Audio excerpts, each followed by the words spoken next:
everybody? Welcome to Capital Combat. The name says it all. I'm Hakeem Branch. Rob Jarrell. And today we're going to talk about the biggest match so far of 2020. The rematch between Tyson Fury and Deontay Wilder for the heavyweight championship of the world. This is for the lineal title that Tyson Fury holds based off of history and the lineage of the guy who was the man dating all the way back to the time when there was one champ before like the 60s when they started splintering with the new organizations. Somebody was able to keep track of that, and that man today is Tyson Fury, taking on the WBC heavyweight champion Deontay Wilder. Now, a lot of people feel that the WBC is like the most prestigious of the belts. It looks the nicest. It's very heavy. When our friend Emmanuel Lean won the WBC silver title, he, let me hold it.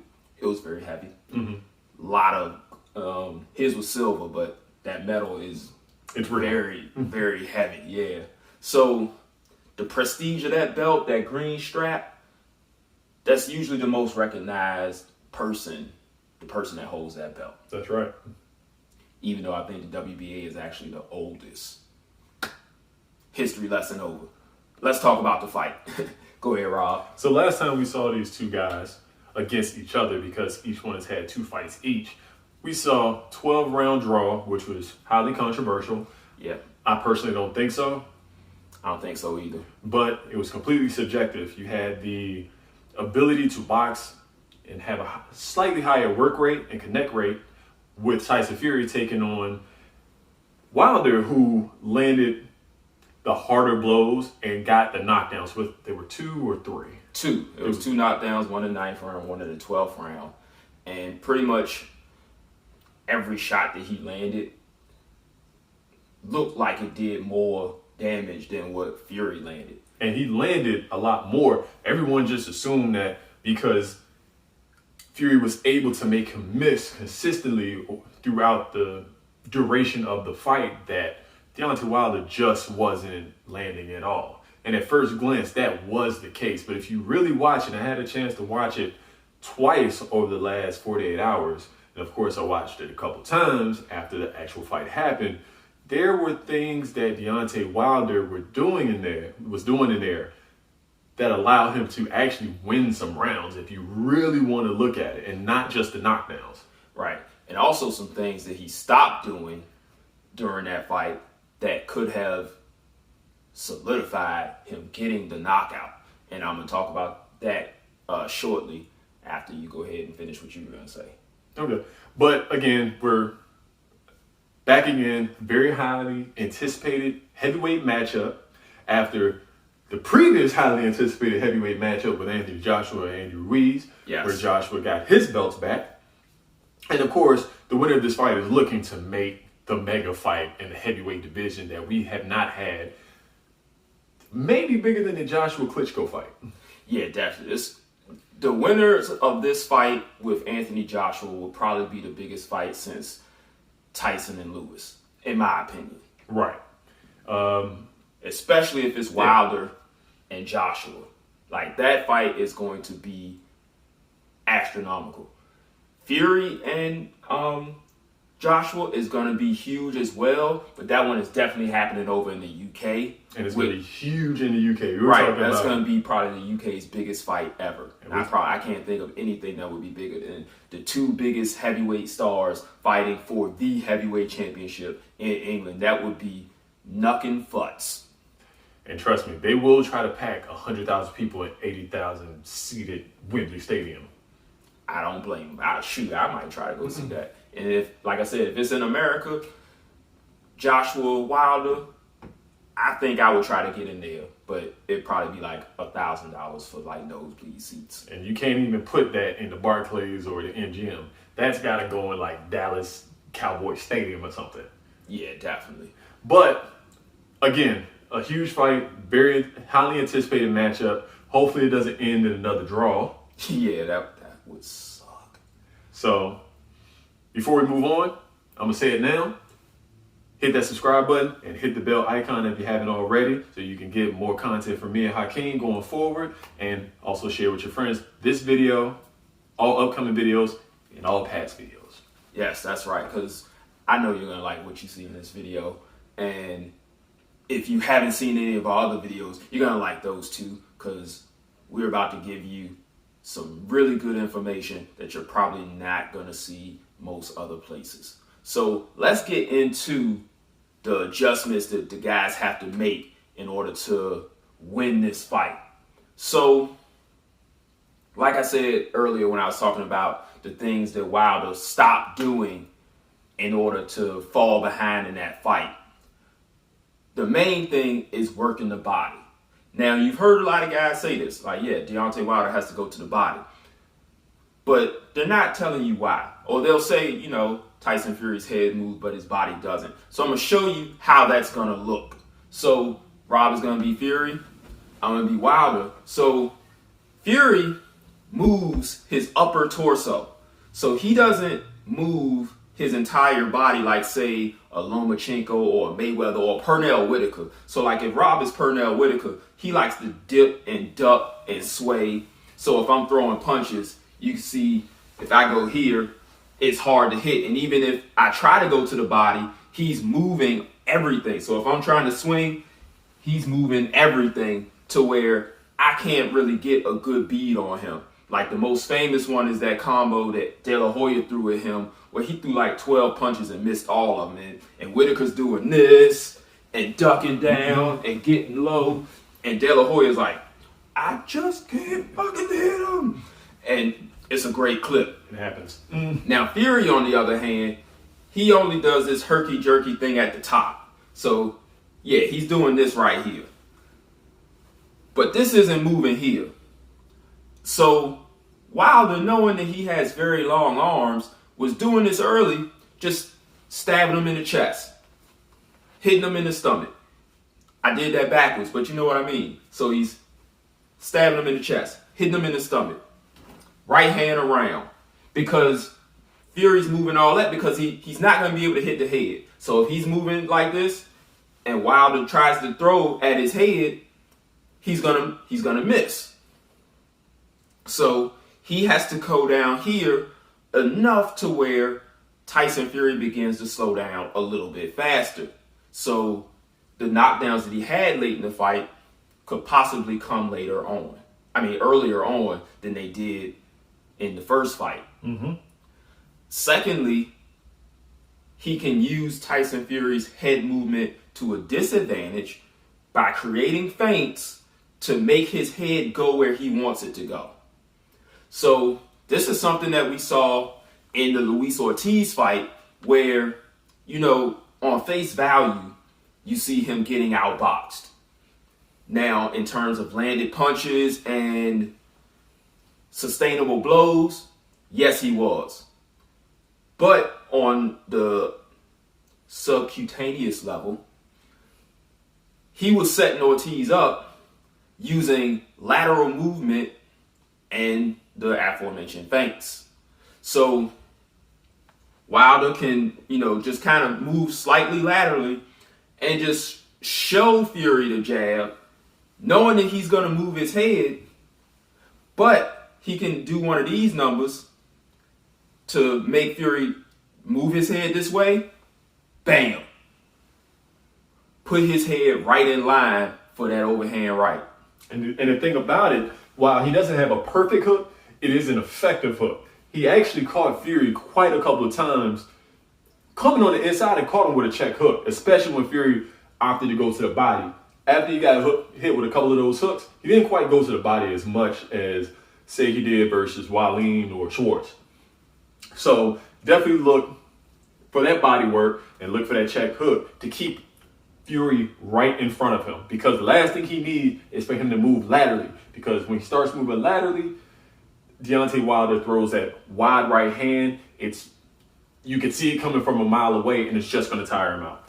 Right. And I think the anxiousness of the moment, him being in the biggest fight of his life, and I think he had a pure dislike for Fury that led to him rushing his shots a bit. So he's got to be a lot more patient. And like I said, set those punches up.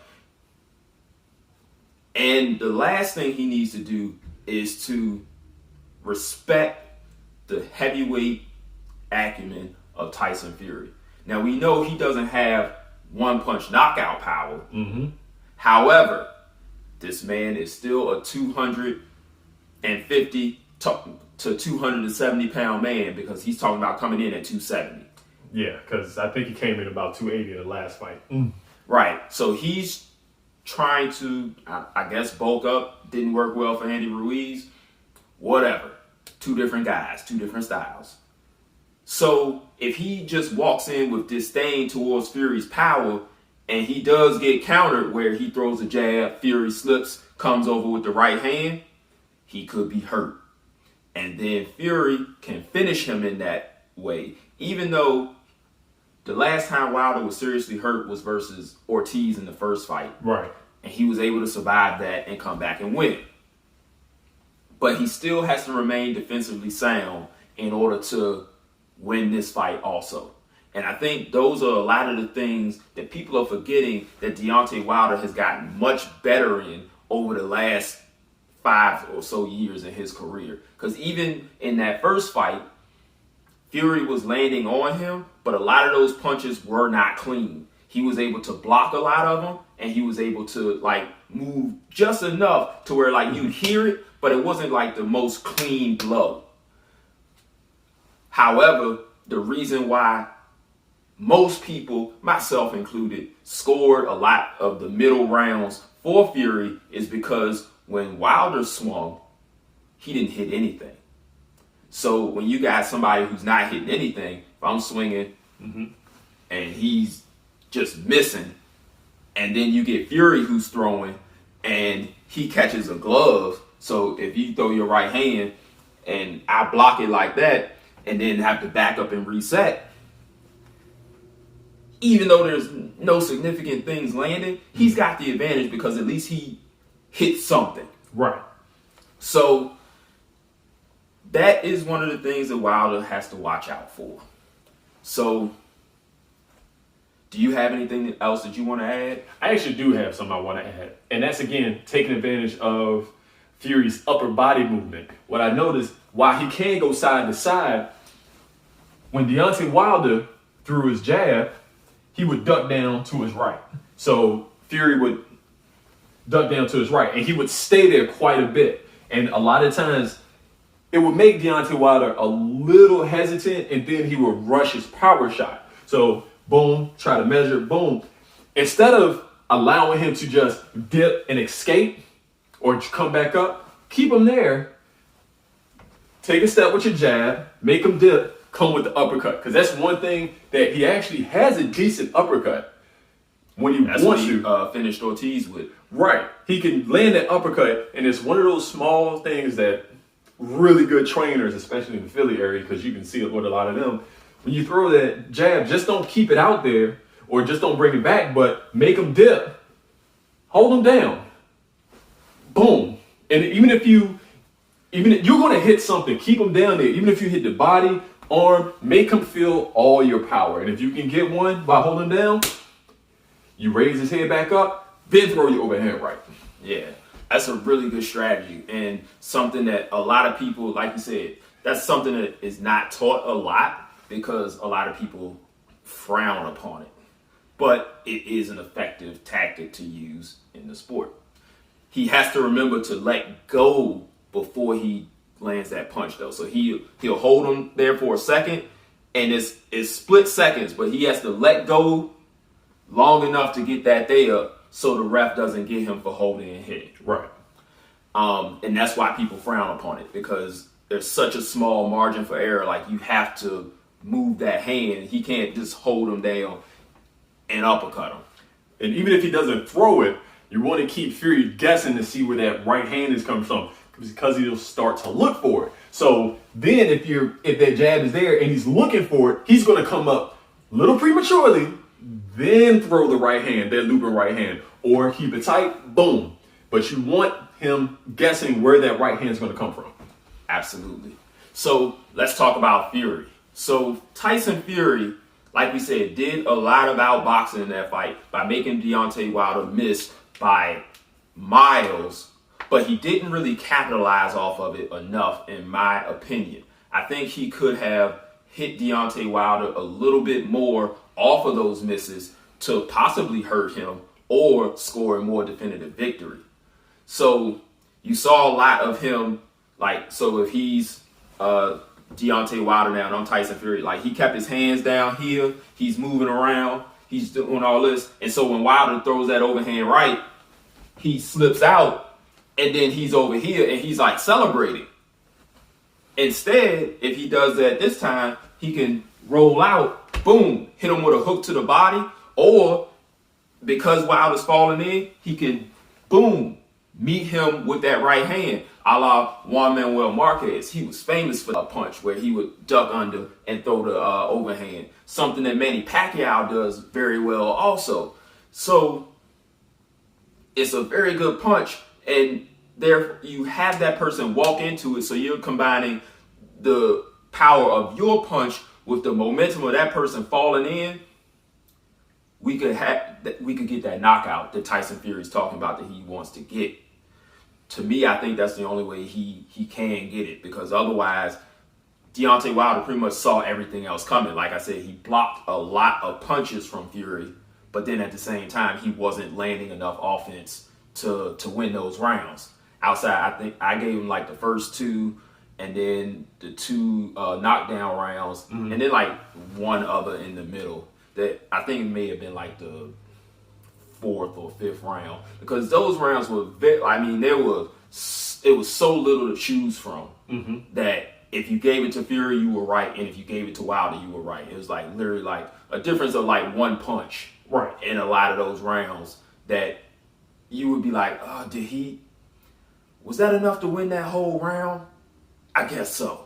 Yeah, and you don't want to have him guessing, because it's going to be that moment where Deontay may want to turn up the activity regardless. And yeah, you're making a miss, but if you're not firing back, who looks like the aggressor, who looks more effective? And that's another thing where I think judges were giving the rounds to Wilder, and some of the media and the fighters were giving it to him because he was the aggressive one, even though he was missing. Personally, I like landed punches. We always talk about judging being subjective. It depends on what that person likes. So you have to keep that in mind. Everybody scores fights differently.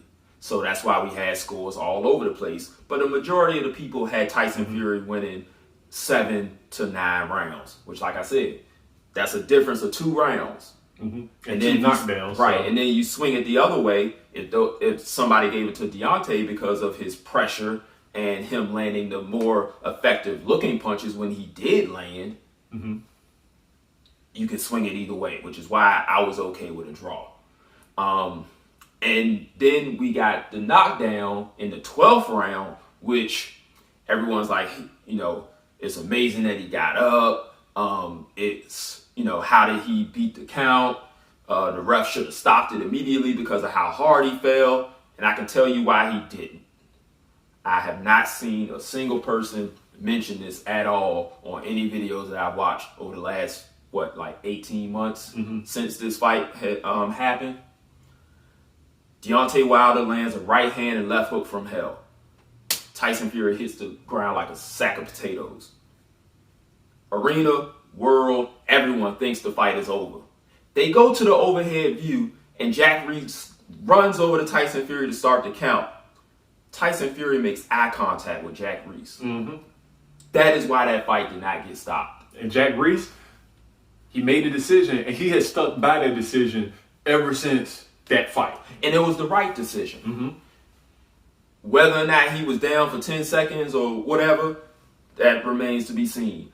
But if you watch a lot of times when refs stop those fights, if you look at Ryan Garcia's last 2 fights, these are prime examples, because he slumped 2 guys with vicious left hooks and they fell down same way. But when the ref goes over, they're staring off into space. Right. So you go over and that boxer does not make eye contact with you. He does not show any signs that he's trying to get up. That ref's going to stop the fight. But because Tyson Fury actually looked at Jack Reese when he came over to start counting, he rightfully let him finish that fight. That's right. Because he got up, and many people argue that he possibly won the rest of that round. So it was the right call, no matter how mad Wilder fans are at that, or people who, think it should be like a 10-second count and not a ref's 10 count, which, rules are the rules. You can argue that, but that's not the case. That's how the rules are. It's the ref's count, not actual 10 seconds. It is what it is. So, in order for Wilder to make sure the Fury stays down, we think he should implement those changes that we just talked about. Now with Fury, he's got kind of an interesting dilemma. One, he feels he outboxed Deontay Wilder. And a lot of people feel that way. But he still felt the need to change his trainer for this fight. He's no longer with Ben Davison. He's with Sugar Hill up at the Kronk Gym. We know the Kronk Gym in the spirit of Emmanuel Stewart can train tall, I want to say lanky, but he's not really lanky, heavyweights. Yeah. Also, Anthony Joshua brought someone in from Kronk to help with his last fight with Andy Ruiz. I don't know if you've watched the training videos, but he looks like he's going to come in much better shape, and he's not coming off that super long layoff. He's going to come in shape. He's going to come in possibly stronger because they did a lot of strength workouts as well. So he's going to be planning to land some serious leather. And if you watch that fight, it's not like he was just in there brawling or he was the second coming of Muhammad Ali, but he did a lot of great things.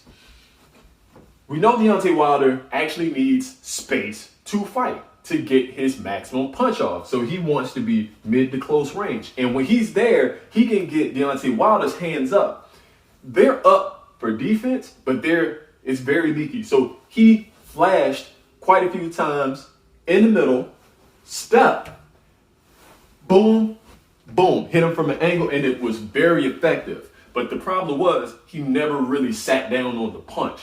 He never thought to throw anything truly with any power to say, hey, think twice before you coming in here. Because Deontay Wilder never let up. Right. And I'm honestly not sure how much of that can play into him sustaining that game plan, because he switched trainers like midway through camp. Right.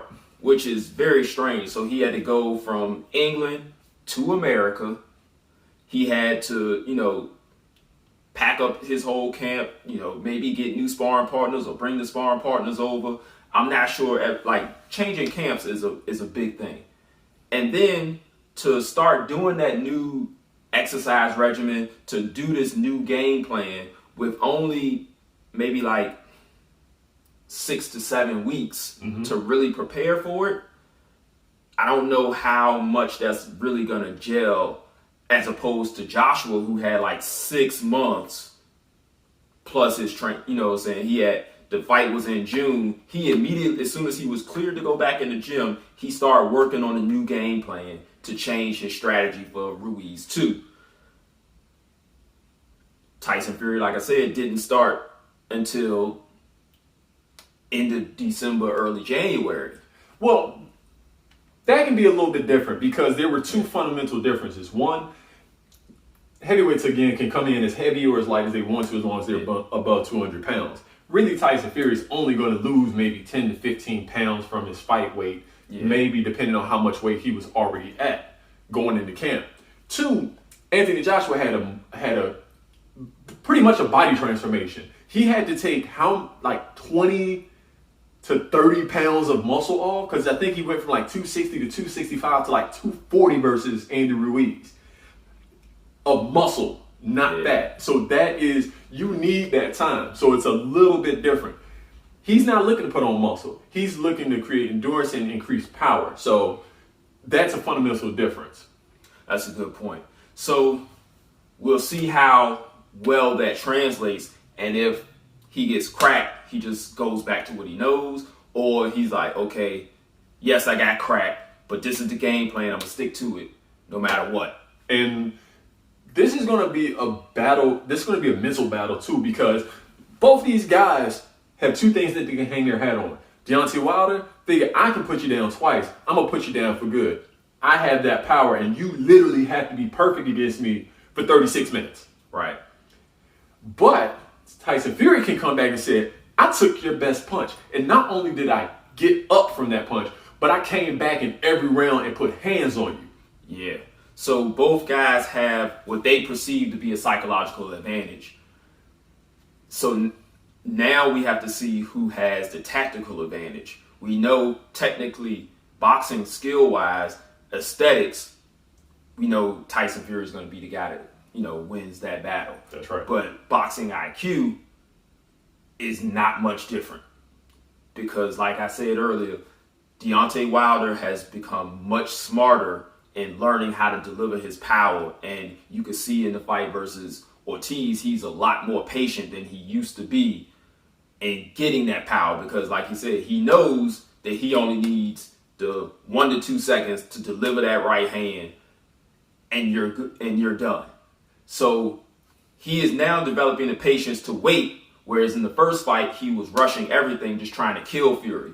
Now he may be like, okay, yeah, you scoring points, but eventually you go slow down, and I'm going to finish you. And he's much more well-conditioned than Fury. Say what you want about Fury, but if you watch his 2 fights prior to this versus Wallin and versus Schwartz, yeah, there was some issues with conditioning, even though he won both of those by knockout. No, he beat Wallin by decision. That's the one where he got the big cut, right? Which is also a factor in this. Does that cut open again? Because what was that fight in like November, December? Mm-hmm. And he cannot play around because that cut, that scar tissue is one thing, and then getting hit with the power from Tyson Fury. Wilder. I mean, from Wilder, yeah. Tyson Fury getting hit by Wilder.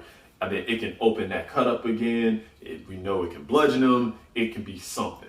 Yeah, and having a cut in your vision compromised versus Oliver Wallin versus Deontay Wilder, completely different animal there. That's right. So who do you have winning? I know, right? I'm going to take Wilder. I'm going to take a very late knockout because I think it goes the same way. I think early Tyson Fury will get the better of Wilder, but Wilder, again, as a lot of his fights go, for those more elusive guys, Luis Ortiz, what's the guy that he knocked out the lefty? Spilka. It's always an inch or two. I'm almost there. Let me stay. And he has very subtle skills, keeping you in front of him, measuring the shot. So I'm taking him late night, and I think he allows himself to be more patient, knowing what he has to do, and he doesn't have to do too much. Right. So I agree with you, and I am going the same way. So, and we all know, like, people score Deontay Wilder fights like this. Is the guy still standing? He loses this round. Right. So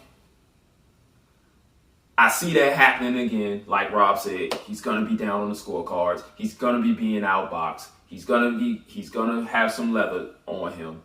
Not all of it clean, but he's gonna be making those little subtle movements, those little subtle adjustments.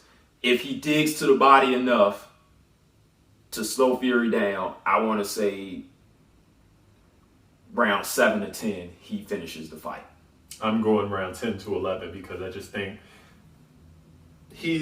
Tyson Fury is just a much better, much smarter boxer than everyone he has fought up until Wilder's fought up until now, including Ortiz, including Washington, including Spilka, including who am I missing? Malik Scott.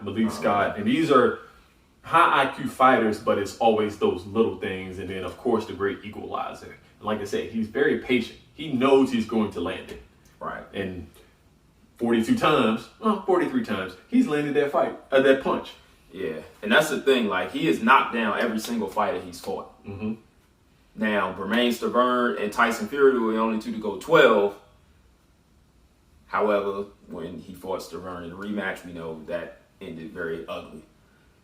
But Tyson Fury has been active. He's also a lot better than Romain Stavern. Physically, there's a lot of differences between the two of those guys. So I don't expect that one round destruction like we saw against Stavern. So we're both predicting a late round knockout, which is no surprise. I think mostly everybody's predicting a late round knockout or a decision by Fury. Big whoop, one of those two things are going to happen. I don't see Deontay winning the decision unless it's like the Stavern fight where he gets those early knockdowns. Right. And maybe, Fury's like, okay, I'm down. I can't really see myself getting this back. I'm going to try to at least survive. And then maybe Wilder gets a decision. But I don't really see that happening. So let us know what you think, guys and ladies. Hit us up in the comment section below. Like Rob said, like the video, subscribe to the channel, hit the bell icon so you see the recap once we actually watch the fight and figure out, how much we were right, how much we were actually wrong. We don't care. We're going to tell you if we're wrong. We don't have that pride thing and try to make excuses on why certain things didn't happen. It was like, well, we thought this was happening and we were wrong. This is not what happened. This is what happened. We're pretty objective like that. Happens to the best of us. Right. Hit us up on social media, Capital Combat, Facebook, Instagram, Twitter. And we'll see you all in the next video. Until then, fight on. This is round one and you've already lost. They don't seem to see that everything we've done is coming and cost. My fists are on fire. I perform till I perspire. My demons are in a rage. Keep thinking that it's a game. I kick rhyme, hurricane. I told them I don't play. I'm liquid. Black Street Fighter.